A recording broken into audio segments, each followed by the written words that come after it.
50,000 বছরের রাস্তা হবে, যার যার কবর থেকে হাসরের মাঠ। ফুলচেরাতের পুল হবে 30,000 বছরের রাস্তা। আমার উম্মতগুলো কিভাবে রে পায়ে হেঁটে তারা অতিক্রম করবে? বন্ধু নবী এমনি এমনি কাঁদেনি রে, নবী জানিয়ে দিয়েছে কাল কিয়ামতের ময়দানে উম্মতগুলো খালি পায়ে থাকবে, মাটি তো তামা থাকবে।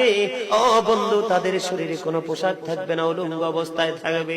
এবং মা আয়েশা প্রশ্ন করলো, গো প্রাণের নবী, জানতে মনে চায় নবী গো, এই যে আপনার উম্মতগুলো উলঙ্গ অবস্থায় খালি পায়ে সবাই থাকবে গো নবী, তারা কি নারী পুরুষ একসাথে? কয় হ্যাঁ, নারী পুরুষ একসাথে। তারা কি কেউ কারো দিকে নজর দিবে না?